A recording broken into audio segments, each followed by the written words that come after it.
Un abrazo. Yo decía, Sí, Isabel, Víctor. que esta guerra, porque los gobiernos ya lo denominan guerra, claramente. Ayer Valls hizo unas declaraciones, el primer ministro francés, en donde la única duda que ponía es dónde y cuándo va a volver a haber un atentado Por eso en lo he Europa. dicho yo antes. Exacto. Sí. Entonces, en esta guerra, de verdad, si no nos sentimos todos concernidos, la vamos a Ahora perder. os pregunto Pero por esa todos, vertiente, pero... Todos significa todos. Todos. Incluso los grupos parlamentarios de la oposición, Ahí vamos. que tratan de ganar un votillo más o un votillo menos, oponiéndose a medidas parlamentarias como la del Pacto de Estado de hace pocos días, que han pedido los jueces y los policías, que no es algo político, que es algo para la defensa nacional. Entonces no se entiende que alguien ponga palos en las ruedas. Y ahí no se voy yo, entiende. pero antes de eso, Víctor, permíteme, porque yo creo que merece la pena que escuchemos una entrevista ayer de Ramón García en la COPE por la tarde, que se la hace al guía de los españoles, y eso en el autobús en el que él va y cuenta, es donde descubrimos la forma en la que se produjo el atentado, porque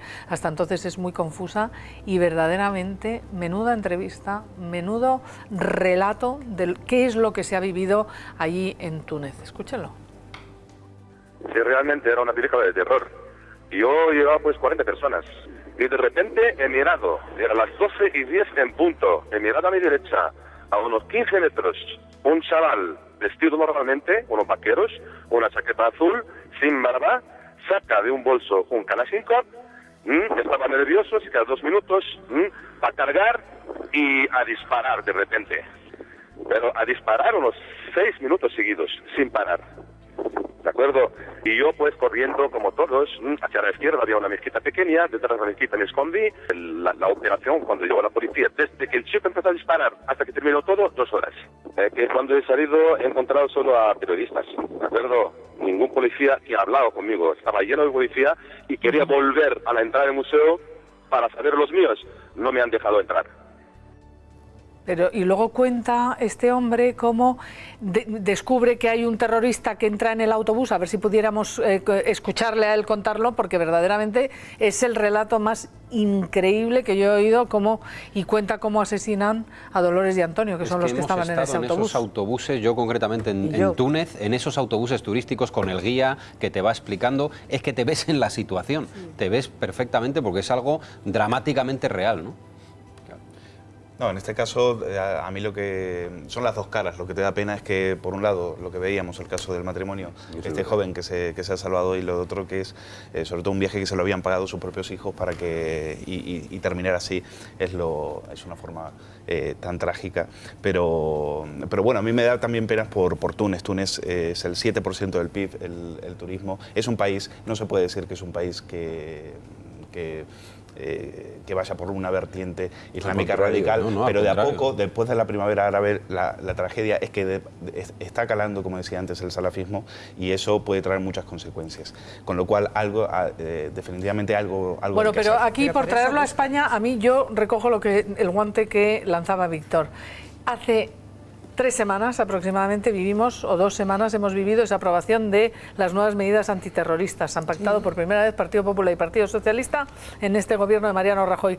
Y la escandalera que montaron los otros grupos en contra, diciendo que esto era electoralista, diciendo que tal, incluso para mí, esa oposición del Partido Socialista a la cadena perpetua revisable, que nadie quiere que haya una cadena perpetua inconstitucional, una cadena perpetua revisable, porque estos tíos eran jovencísimos, estos vienen aquí, ametrallan en España a quien quieran, y al cabo de 30 años están en la calle, y si tienen 18, con 48 años vuelven a cargarse otros tantos. Y aquí estamos en el debate falaz, absolutamente reiterativo, con el terrorismo, con que si las penas son muy duras. ¿Duras las penas si no hay condena revisable? A mí es que me parece la cadena perpetua revisable, me parece el gran debate. Y aquí no se puede entrar en eso. Pero hay una cuestión previa, y es que a determinados delitos hay penas que no les son coercitivas, ¿me explico? Es decir, el aumentar las penas en el caso de un asesino en serie, de un terrorista de esta corte, yihadista, etcétera, etcétera, como que no es nada efectivo, y eso está comprobado por los expertos en... que no es efectivo. Es más efectivo que salgan a la calle y vuelvan a matar. Pegando tiros hasta que los matan a ellos. Es decir, si le pones 40 años, 50 o cadena perpetua, le da exactamente igual, porque van a morir. ¿Me explico? Pero vamos a ver, entonces no hacemos nada. Sí que haces algo, evitas que ese señor salga a la calle y que por su propia naturaleza de asesino se dedique a pegar tiros y a asesinar. Lo metes en la cárcel y se acabó. Jaime, ¿cuántos de estos terroristas, de los últimos atentados salafistas, hay en la cárcel? Que no, que acaban matando a tantos como pueden y mueren. Es decir, el aumento de penas en este caso, en estos casos, no sirve. Pero vamos a ver, es que hay dos escenarios completamente distintos. Es mucho más efectivo la colaboración entre los servicios secretos. Si es que no son incompatibles, es que muchas veces nos hacemos mucho jaleo. Yo no digo que sea incompatible, digo que no funciona en estos casos. Los terroristas que están peleando sobre el terreno, naturalmente, además que no tienen gran miedo a morir, en todo caso, además, entienden que la muerte les redime, eso es una cosa. A esos hay que combatirle bajando al terreno y poniendo las botas sobre el terreno. Al resto, a todos aquellos que viven en países como España, como Francia, como Gran Bretaña, como Italia, y que están fundidos en el paisaje de las sociedades occidentales, pero que están contribuyendo a reclutar a gente para mandarlas allí, como que no, a eso se les coge, se les mete en la cárcel 40, 50 o toda la puñetera vida, y con eso evitamos efectivamente evitar una parte del problema. El objetivo de las penas es la reinserción, y si no se reinsertan, a ver por qué hay que dejarles en la calle a gente peligrosa y asesina. Y la experiencia dice que no se reinsertan. La experiencia dice que no se reinsertan, pero en el caso de este tipo de terrorismo también dicen que no les da ningún miedo morir. En cualquier caso, el ejemplo, déjame decir algo, Jaime. Y por eso hay que soltarles. No, perdón. El ejemplo que ponía Jaime no nos vale. Habría que cogerlos vivos. Porque no va a haber a nadie que por reclutar gente y mandarla a Yemen a entrenarse le vayan a aplicar un juez la cadena perpetua revisable o permanente revisable. No, señor. Pues depende. Pues no depende, porque al final, para que a alguien le condenen a cadena permanente revisable a 40 años, a 30, le tienen que haber cogido con un delito de sangre. Es decir, que tampoco hagamos de eso. Es decir, ahora lo que se está consiguiendo con el plan... Los del 11M fue sangre, ¿no? Sí. Decíamos que era islamista, ¿no? ¿Qué hacemos? Ya están saliendo... Era islamista, bueno, pues seguro. Era, ¿no? Ya están saliendo todos a la calle. Bien. Ya están en la calle. Dime tú, ¿qué país del mundo les suelta a la calle con 192 muertos? Si están saliendo ya a la calle, es porque no les condenaron por el asesinato de esas 192 personas. Claro, porque por ese asesinato no podrían salir hasta cumplir la cadena completa, que son los 40 años, que ya estaba revisada la ley entonces. Es pero, decir, Rosa, ¿a qué vamos? ¿Vamos a que las medidas que se han adoptado son inútiles? No. Las medidas de endurecimiento. Perdón, yo no estoy diciendo eso. Es que vosotros habéis centrado el tema en la cadena permanente revisable. No, y yo creo, hay otras muchas medidas. Exactamente. Control de Internet. Perdón, la habéis centrado vosotros. Y yo no estoy a favor de la cadena perpetua revisable, pero me da igual. Hay otras medidas, claro. De hecho, estamos viendo estos días detenciones de chicos, ¿no?, de jóvenes yihadistas, aparentemente, a los que se supone que tenían intención de atentar. Y hasta ahora por eso, perdona, se supone, y hasta ahora por eso no se les podía detener. Y esta es una de las diferencias con ese pacto. Se supone, sí. Porque no se les ha... precisamente porque no se supone, sino porque se da por hecho, los han detenido. Se da por hecho sin una... Ojalá en Francia pudieran haber supuesto que iban a entrar en Charlie Hebdo a asesinar a 15 personas. Estos dos hermanos en Francia estaban controlados por la policía desde hacía un montón de años. Por lo tanto, cuando al final...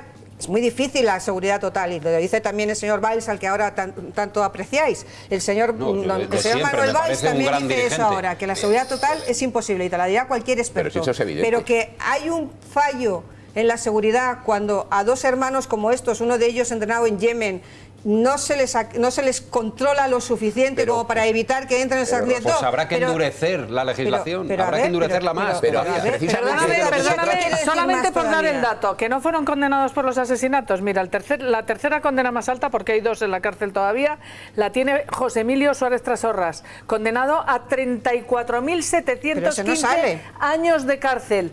que no sale, ya está disfrutando de permisos. Eso es lo que no tiene ya sentido. está disfrutando de permisos. Legislación española tan durísima. 34.000 años de cárcel. Otros de los condenados. Bueno, ahí ya vamos a condenas menores. Es el de la dinamita. 34.000 años de cárcel. El que se llevó la dinamita de la mina Conchita y después la comercializaron en el mercado. En un delito de terrorismo. Pero no tiene delitos de sangre, vuelvo a decir. Pero la pena que le pusieron es suficientemente amplia para que se pase toda la vida en prisión, hombre. Que fue condenado por el suministro de los explosivos a 34.000 años. Pero a 34.000 años, ¿qué hacemos en la cosa? ¿Qué hacemos? En España estamos aplicando. Tan asesino es el que mata. 34.000 años es igual a 15. Pero vamos a ver. En prisión. Tan asesino es el redime. que mata, como el que suministra el explosivo, como el que da la información para que maten a unos o a otros. Eso no lo deben haber considerado en la sentencia, porque si no, tendría evidentemente no podría salir la condena en todo caso, de verdad, pero no te está diciendo la pena que le impusieron. La pena es enorme. Yo creo que con este debate es suficientemente elocuente. Me juego lo que quieras a que en cualquier país de Europa un tipo condenado por 34.000 años de cárcel, por 192 asesinados, por haber participado en ese atentado, no está con permisos como están en España. Lo que pasa es que aquí seguimos con ese debate secular que es imposible acabar con él, pero como son muchas las noticias que hoy vamos a seguir analizando,